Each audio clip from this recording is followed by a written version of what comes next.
Assalamualaikum warahmatullahi wabarakatuh dan selamat pagi semua. Jadi kita dah start lah PDPR balik.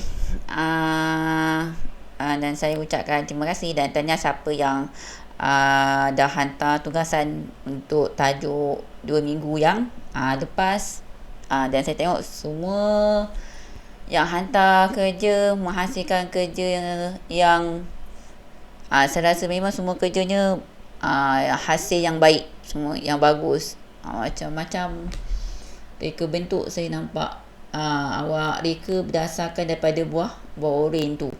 Okey, so semuanya saya ucapkan tahniah.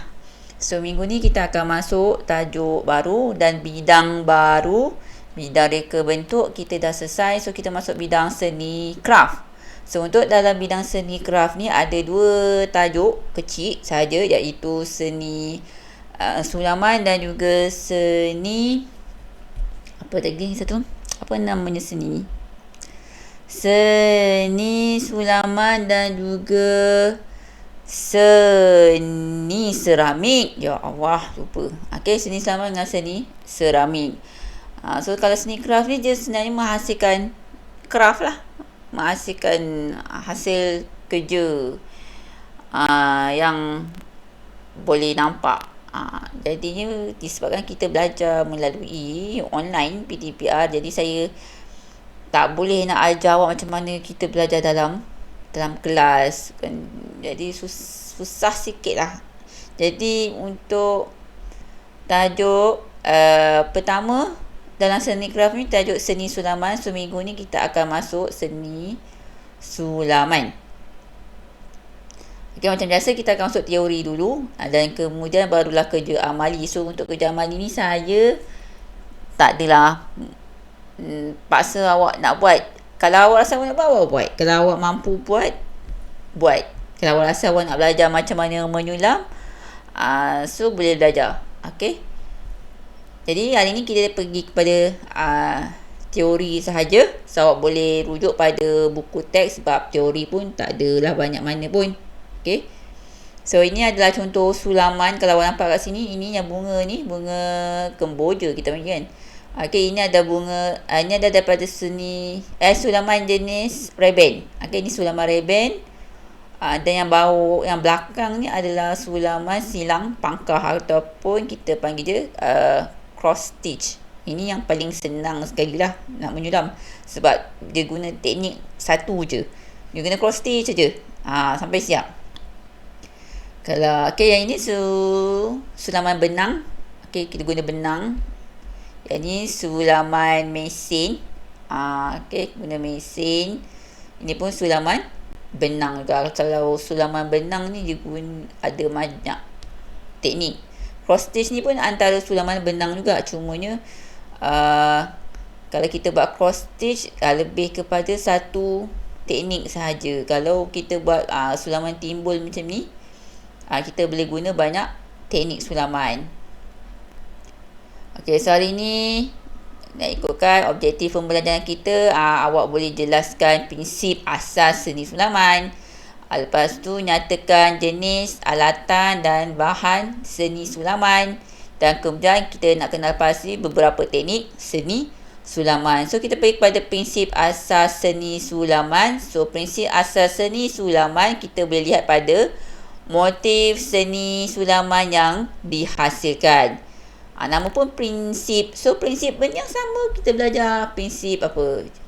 Harmoni, imbangan, kontra, penegasan, irama dan juga pergerakan. Ini adalah prinsip. Kalau yang ini adalah elemen, unsur seni. Bila awak nak jelaskan awak punya karya dalam bahasa seni visual, jadi awak akan guna term seni ini. Perkataan ni garisan, jalinan, warna, harmoni, imbangan, kontra ni dekat mana bahagian penegasan, dekat mana iramanya awak aplikasikan, penggerakannya. Jadi kalau nak ikutkan seni bukannya awak buat, tapi awak boleh jelaskan apa hasil seni yang awak dah buat. Ini contohnya. Gubahan motif menggunakan pelbagai unsur garisan. So dia guna pelbagai garisan. Awak nampak ni garisan lurus, garisan titik-titik yang bercantum, garisan melingkar kan, garisan melengkung. Okey, menghasilkan kesan irama. Jadi daripada unsur garisan tu menghasilkan prinsip irama dan juga pergerakan. Kat mana irama dan pergerakan ni awak nampak tak ni alunan garisan ni. So nampak pergerakan kat situ. Okey, lepas tu susunan rupa motif yang seimbang. So kita guna prinsip keseimbangan simetri di sini sebab kiri dan kanannya adalah sama. Dan juga guna prinsip harmoni sebab penggunaan harmoni pada warna seperti warna bumi kan, kita guna warna hijau, pink, warna kuning sikit. So nampak harmoni kat situ. Okey, jadi memberi kesan yang kemas pada motif. Dan kat sini pemilihan warna pula menghasilkan kesan yang kontra daripada segi warna merah dan hijau. Dan ni jalinan sulaman, kita ada jalinan kat sini, jalinan apa ni? Jalinan sentuh sebab kita boleh rasa. Okey, dan kita boleh nampak. Okey, jalinan sulaman mewujudkan kesan penegasan pada motif. Dekat mana prinsip penegasan yang diaplikasikan ini? Tiba-tiba ada satu bunga besar kat sini. So bila awak fokus tumpuan kepada corak ni, mata awak akan tertumpu terus kepada bunga yang besar berbanding dengan bunga yang kecil-kecil. So kat sini wujudnya prinsip penegasan. So itu prinsip asas seni sulaman. Dan jenis, kita masuk kepada jenis alatan dan bahan seni sulaman. Okey, seni sulaman kita bahagikan kepada dua jenis, iaitu sulaman tangan dan juga sulaman mesin. Okey, sulaman tangan dihasilkan guna tangan lah. Okey, dan sulaman mesin kita guna mesin. Itu je bezanya. So sulaman tangan, okey, jenis sulaman tangan antaranya ada sulaman benang. Okey, menggunakan benang sulam untuk menghasilkan sulaman. Sulaman reben kita guna kain reben tu okey, kain reben sulaman tanpa daripada perca kain. Perca kain tu kita jahit pada kain lain guna jahitan insang pari. Lepas tu sulaman manik kita guna pelbagai jenis manik.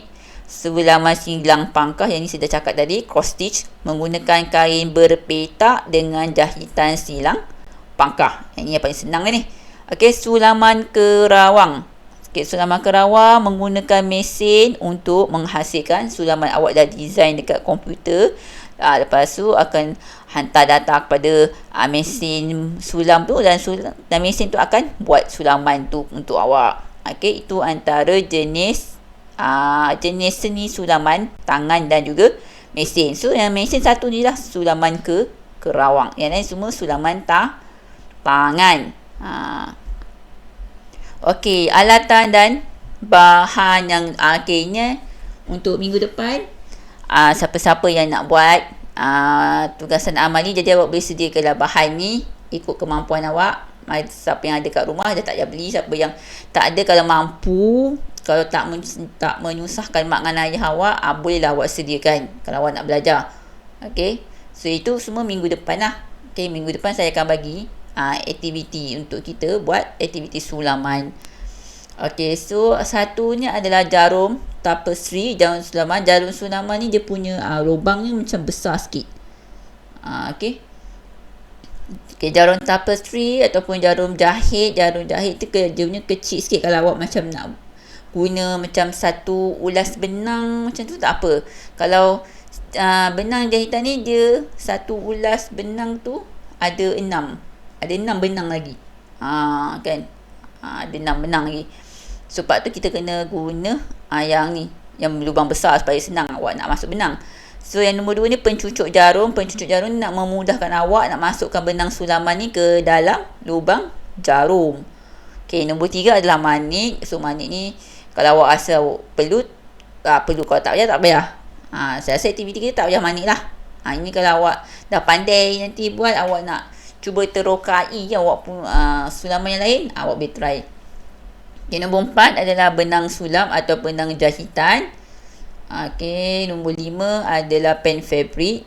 Nombor 6 adalah alat penebuk kain, gunting, kain balduk ataupun satin. Kain cotton pun boleh, tak ada masalah. Ini selalunya kalau kita nak buat seni tekad, kalau guna kain baldu ni, kain satin ni macam boleh guna kain satin. Guna cotton biasa pun tak ada masalah. Ataupun guna yang kain kotak-kotak tu, yang kain untuk cross stitch.